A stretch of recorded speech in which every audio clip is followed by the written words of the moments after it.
we are going to differentiate exponential functions, which means that we are going to find the gradients at each point.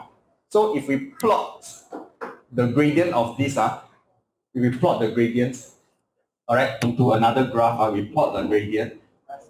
And then this graph is actually dy over dx, and this is the x value, right? We plot the gradients, the values of the gradients. Okay, then you realize that it is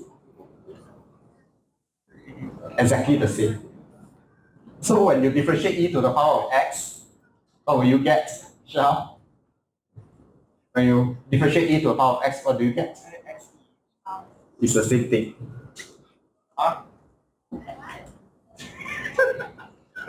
When you find the gradient, right, and then you plot at every x value, you plot a point, right, and then you join it using a continuous curve, it will look exactly like this. Okay, so this is the question. What will happen if I want to differentiate this term here? You differentiate the power. Okay, bring it down, differentiate the power. Done already, I differentiated the power already. And then the rest do not change. That's all. When you need to differentiate exponential form. Differentiate the power. Okay, I'll write down. Differentiate the power. Multiply, right? And then the exponential term do not change. Nothing change. Nothing at all. Do not do anything. Do not minus 1. Do not do anything. Just leave it alone. So basically, when you differentiate exponential term, you just need to look at the power and differentiate the power. And what will we get? So differentiate the power. You will have 3 x squared plus 2. And then after that, what happened to the exponential term? Yeah, so this one, please make sure that you bracket. Is it an option? No, it is a compulsory thing you must do. Brackets, whatever you differentiated. And we are done. That's it. Yeah, that's it only. So, now look at this. What comes to your mind? First word? No. No. No. Okay, the answer is product rule. Oh, It's not like, oh, the trigo, I'm very worried, the exponential, I'm very worried. No, you should be worried that you should do product rule. Because it's a multiplication of 2x terms. You must do product rule. So differentiate the first term, which is, come on, practice. Negative e power negative x. I differentiate the power, exponential term don't change.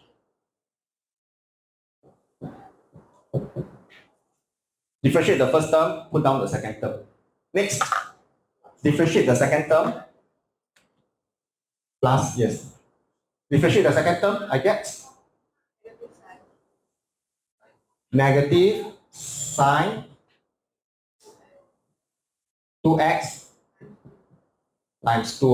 Why? Because this is your PTI, right? There's no P for the power. So I just do the T first. Now T, remember how when you differentiate the trigo, this part here do not change. Under T, this part, the bracket here, we do not change. Then we differentiate the inside. The inside is this part here. So what did I forget? We must keep track. This one I have not done it yet. So I differentiate the second one, I must put down the first one.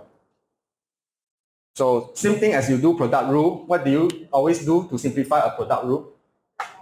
You bring out the lowest power. In this case, exponential, quite simple, the power always the same. Because the power never change. So it should be quite straightforward.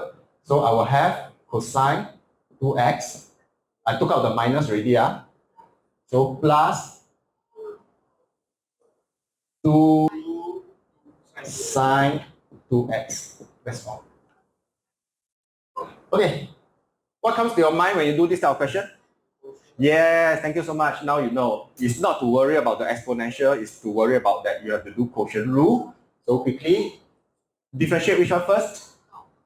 What do you get? Practice. The exponential term don't change. You differentiate the power. Put down the bottom. Minus. Differentiate the bottom. Put down the top. You always remember differentiate the top first. Differentiate the top first. Differentiate the top first. The rest should be by muscle memory already. Your muscle memory should tell you that I should be doing this. If you're not familiar, just practice. Take out the power. Okay, and I'll be left with 3 plus 6x minus 2. Finally, the form should be 1 plus 6x e to the power of 3x over 1 plus 2x squared. Let me check the answer. What must you do first? I told you there's a moral of the story. What must you do first?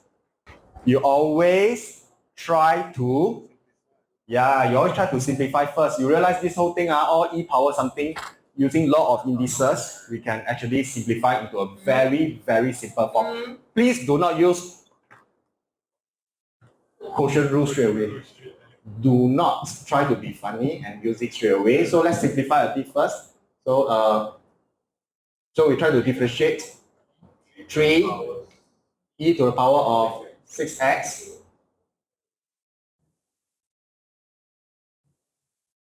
minus 7x plus 2. Why? You subtract the power, right? Again, 6x minus 7x minus negative 2. Minus negative 2 is plus 2. You should know lah. Okay, and I will be differentiating 3 e to the power of negative x plus 2, but usually we write 2 minus x. Now easy already. Okay, so let's practice one last time. Exponential differentiation. Negative 3. Okay, Jacob, okay, stop the delay.